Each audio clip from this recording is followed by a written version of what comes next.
Si hubiésemos seguido con esa partidocracia que se la tildó en su momento, en 10 años, en el año 2016, el Ecuador hubiera tenido una deuda fiscal de cero, porque teníamos un superávit de $1.000 millones anuales. Y no me crean a mí, vayan a las cifras del Banco Central. Entonces, si queremos generar un caos en la situación en la que el país vive, además del ámbito de la delincuencial, los gremios lo van a hacer, ¿sí? Como lo hicieron en octubre del 19, como lo hicieron en el 2022-23 con Guillermo Lasso, y que el Ecuador perdió ¿cuánto? Por un lado $800 millones y por otro lado 1.200 millones. ¿Y a quién cobramos a esa cuenta? ¿Al señor Issa y compañía, que siguen haciendo del país lo que les da la gana? No.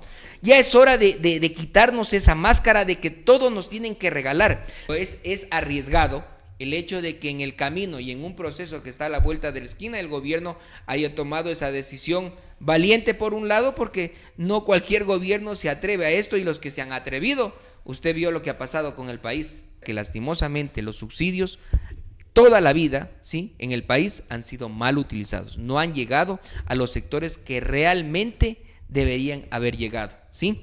Y más bien los sectores con más capacidad adquisitiva han sido los mayores beneficiarios, porque cuando uno tiene dinero puede consumir más, ¿no es cierto? Entonces el subsidio es más beneficioso para quien tiene el dinero para poderlo gastar, mientras que las personas o los quintiles más bajos les llega el subsidio, pero les llega a cuentagotas. Siempre dándole la cordial bienvenida a lo del Momento Loca para tratar ese tema que se ha hecho incidencia en las últimas horas.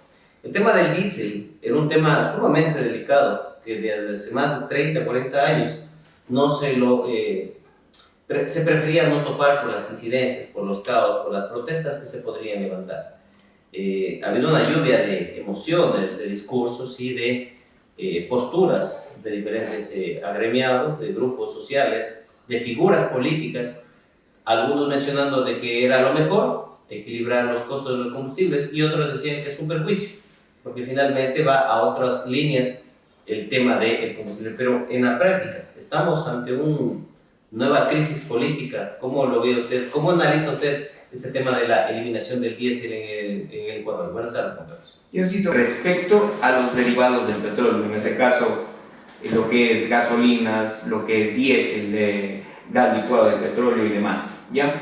Yo creo que el subsidio es bueno si lo vemos desde el punto de vista que va a apoyar a un sector en particular de la sociedad, ¿sí?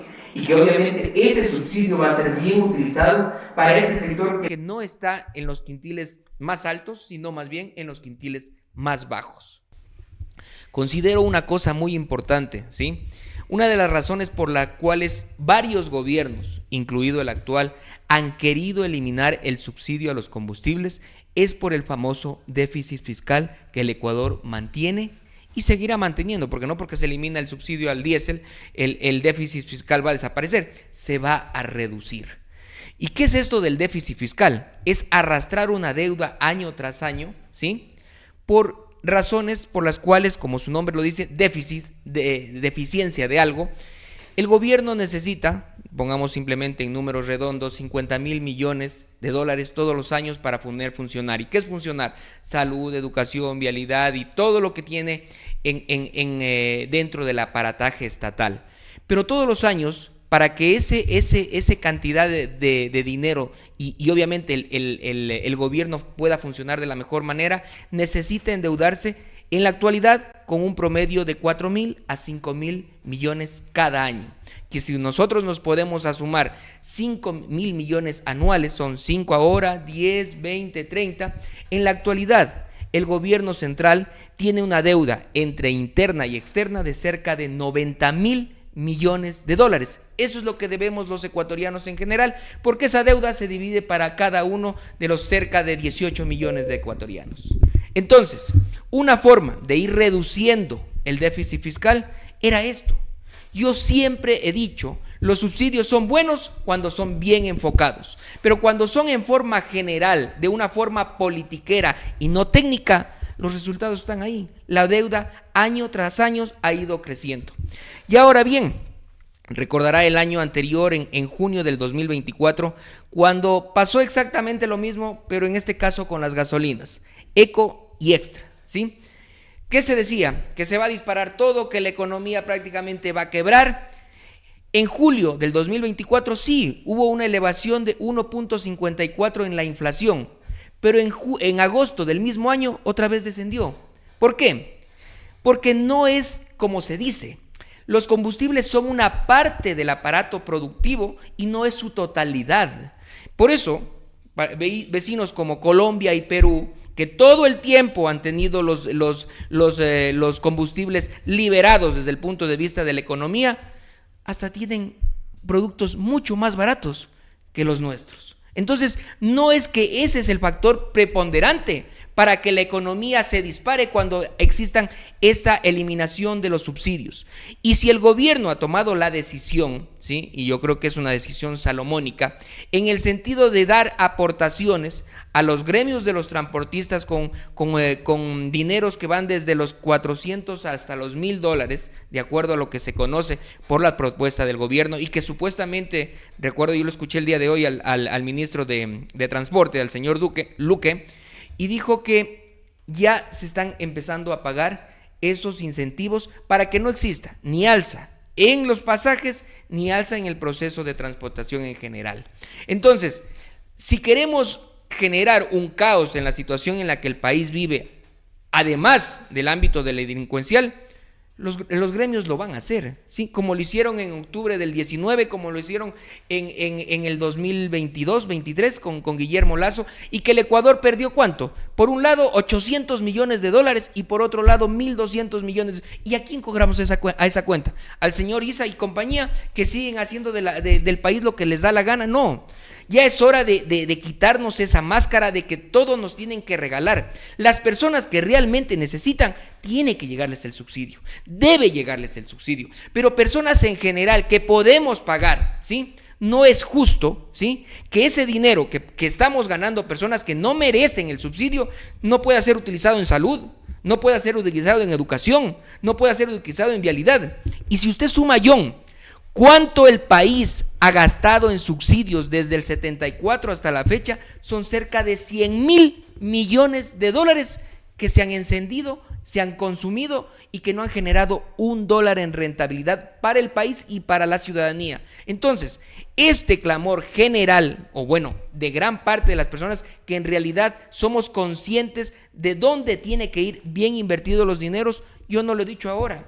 Yo le he dicho de mucha data, los subsidios son buenos, pero cuando están enfocados y focalizados, no en forma general y de una displicencia total como se lo ha hecho en el país por tantos años. Bueno, hasta ahí yo creo que hasta se coincide mucho porque, aquí tampoco la idea es que se regale nada, sino que se cobre lo justo. Exacto. Pero hay varios factores que en este momento han hecho que se genere una incidencia alrededor de...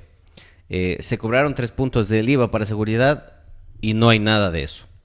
Se va a bajar el tema de los combustibles y bueno, ¿en qué se va a focalizar ese dinero que no se va en este caso a subsidiar? Al menos se va a reducir el déficit fiscal, que son $1,000 y pico de millones que se va a dejar de gastar el país pero todavía, de dinero que no tiene. Pero todavía no es fijo. El tema es que todavía no es fijo porque todavía... Supuestamente esto se aplicaría hasta diciembre de este año, dependiendo de lo que pase y la sociedad... esperemos que no pase las barbaridades que pasaron en el 19 y en el 23 o en el 22. No creo yo, la verdad que no creo yo también. Esperemos, el Ecuador es un país totalmente ingobernable, pero cualquier cosa puede llegar a pasar. Pero ¿a dónde vamos en este caso, Juan Carlos?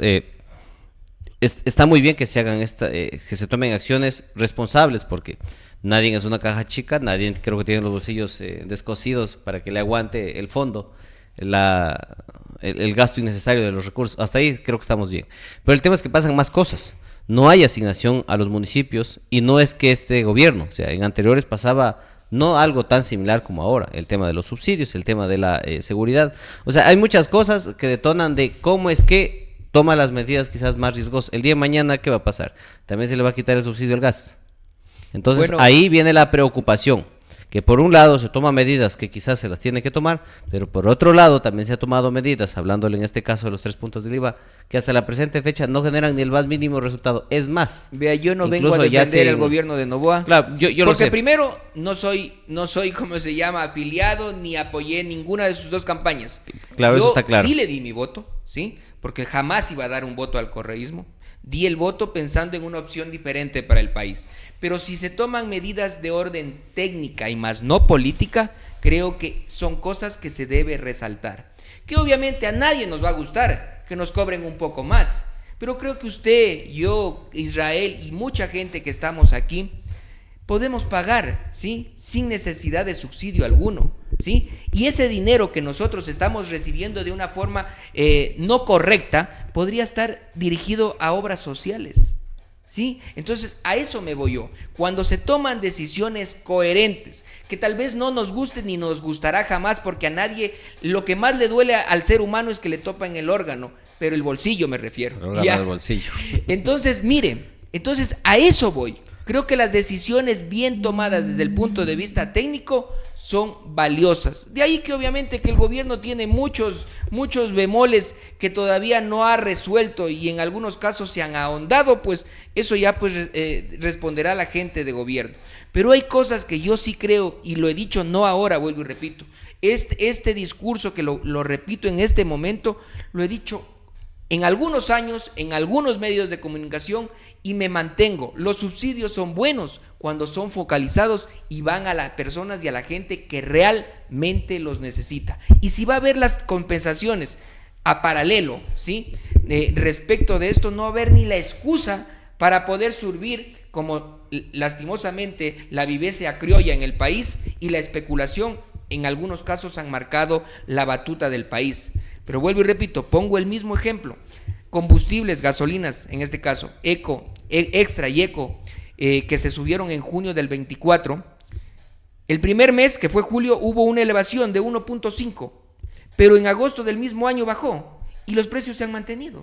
Entonces, lo mismo va a pasar aquí, porque las personas que por lo general son las que hacen el bochinche, van a estar recompensadas para no tener la excusa de decir, a mí me subieron, ahora le subo. Claro, sí, y ahora, por ejemplo, las declaraciones del ministro Luque dejan mucho que desear, porque dice que el transporte urbano obviamente se encargan los municipios, que está correcto lo que dice, pero hay algunas medidas también que en este caso, obviamente, si incrementa determinadas cosas, es lógico que haciendo una regla o haciendo una sumatoria, el tema va a afectar, y por más que en este caso el municipio quiera inhabilitar, yo creo que nadie terminará queriendo generar un trabajo a pérdida, pero la papa caliente en este momento se da por el tema de los subsidios. Y en la vuelta de la esquina también estamos ya cerca de una consulta popular. Yo más bien veo hasta arriesgado y valiente al mismo tiempo de hacer una reducción de subsidios cuando estamos a la vuelta de un proceso electoral, de una consulta referéndum aprobatorio, ¿sí? Porque usted sabe, John, la gente no vota analizando las preguntas, sino vota en favor y en contra de lo que propone. No vaya a ser, no digo que puede pasar, pero es arriesgado el hecho de que en el camino y en un proceso que está a la vuelta de la esquina, el gobierno haya tomado esa decisión valiente por un lado, porque no cualquier gobierno se atreve a esto, y los que se han atrevido, usted vio lo que ha pasado con el país. Ahora, si es que esta medida fuera de compensación, producción, movámonos, dejemos el teléfono de andar chateando, por favor, ahí ya. Si esta medida fuera de corresponsabilidad también para el municipio de Loja, por poner un ejemplo, porque ya el ministro ha sido claro, la responsabilidad del sector del transporte urbano es responsabilidad de los municipios. Ya sabemos que la intracantonal, la interparroquial, esas en este caso será cargo del gobierno, pero la de acá, ya estuvimos hace poco debatiendo un tema de el posible incremento.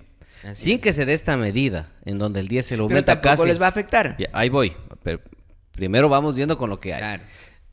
Cuando el diésel sube casi al doble, antes de que pase esto, ya estaban pidiendo cerca de que se ponga 50 centavos, ya 30 y pico el pasaje. Entonces, ahora con esta, ¿cuánto más en este caso se pensará hacer una regulación? Ahí la pregunta es, ¿logrará realmente esa focalización llegar a la parte del sector transportista?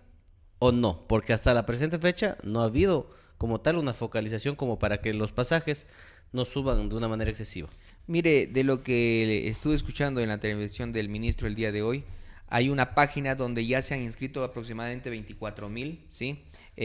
Transportistas, y son los que ya van a recibir el beneficio, y va a seguir siendo habilitada por algunos días más hasta completar todas las agrupaciones de transportistas a nivel nacional, y que obviamente el dinero esté focalizado ¿en qué? En beneficiar al sector, a los quintiles más bajos de la población, para que no exista una elevación de los pasajes y demás. Entonces, obviamente, esperemos, ¿sí?, que si es que en realidad se piensa en algún momento que exista un alza en los combustibles, porque obviamente también hay que ser cierto, John, no solamente son los combustibles, son los derivados, ¿sí? Y por lo general suben un porcentaje que está ligado a la inflación, pero no como ellos quieren, decir yo subo el valor a un 50%, ¿ya? Cuando no es así, hay un mínimo, ¿sí?, que debe ser regulado, y que obviamente la economía y las matemáticas nos dan con claridad que es el porcentaje de inflación, que en eso sí se puede manejar, pero no decir que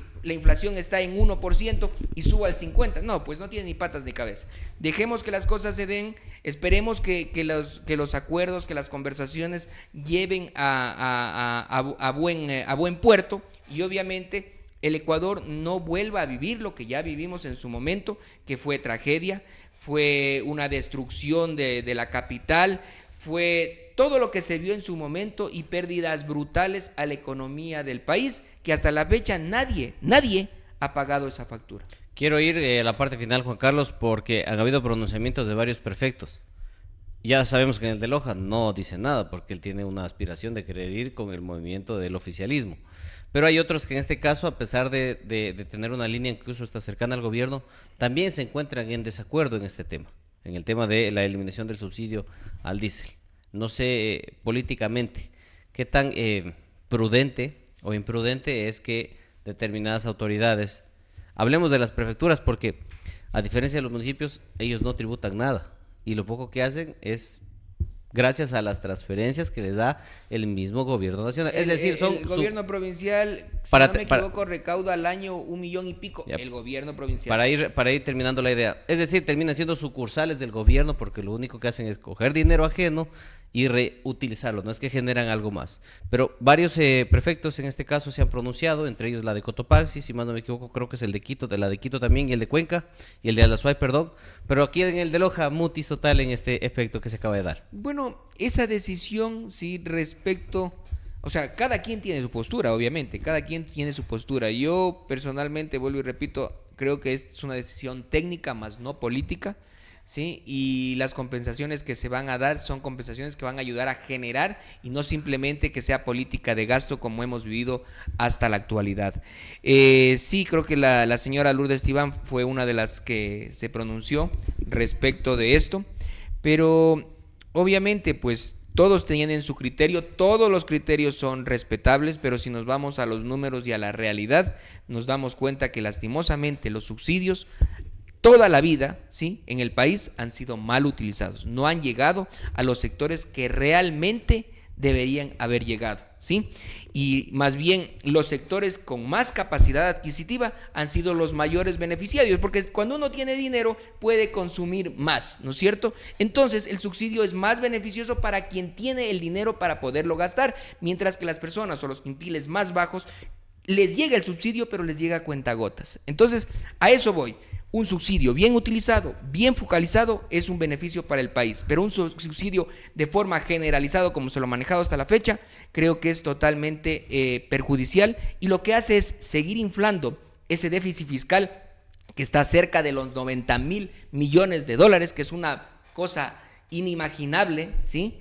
Y que seguirán pateando, ¿sí? Se seguirá creciendo hasta que no se tomen las medidas, que esta es una de las muchas que se deben que seguir tomando si queremos que en algún momento el Ecuador por lo menos llegue a un déficit cero fiscal, ¿sí? Y que de ahí se comience a pagar la deuda que no sé cuántas décadas nos tomará para poder solventar esa necesidad. Mire, yo le traigo solo un número a colación. En el año 2006, ¿sí? En el año 2006, el déficit fiscal del país era 10,000 millones de dólares. Y en ese proceso de esa inestabilidad política que vivíamos, ¿sí? Recordará, 2006, cada año existía un superávit de 1,000 millones. Si hubiésemos seguido con esa partidocracia que se la tildó en su momento, en 10 años, en el año 2016, el Ecuador hubiera tenido una deuda fiscal de 0, porque teníamos un superávit de $1.000 millones anuales. Y no me crean a mí, vayan a las cifras del Banco Central, ¿sí? Y ahí están. Pero llegó un gobierno que infló el aparataje estatal, que pasamos de 250,000 a 500,000 empleados, que se elevaron los sueldos de una manera nada técnica, sino totalmente irresponsable, con el único objetivo de generar clientelismo con la ciudadanía. Se hinchó el gasto público y ahora la deuda que tiene, que obviamente también ha sido arrastrado por los gobiernos anteriores, llega a $90,000 millones. Esos $90,000 millones en salud, educación, vialidad, fuera 1000 veces mejor de lo que se ha votado en gasolinas. Muy bien. Juan Carlos, quiero dejarle con su mensaje final y pues nos vemos en una siguiente ocasión, sin antes leer un mensaje que nos envía. Por ejemplo, una persona que es del área de tránsito. El gobierno es pilas. Bota a los municipios la pelota del transporte urbano cuando la metodología para sacar la tarifa la ponen ellos a través del Ministerio de Transporte. Y en sí se tendrá que actualizar con el nuevo precio del diésel. Vivos. Su mensaje final. Bueno, yo agradecerle, John, por la oportunidad. Un abrazo fraterno y bendiciones a todos, y esperemos que las decisiones que se vayan a tomar en esta semana no vayan a cobrar factura como lo que fue en el 2019 y en el 2023. Un abrazo, buenos días, excelente inicio de semana.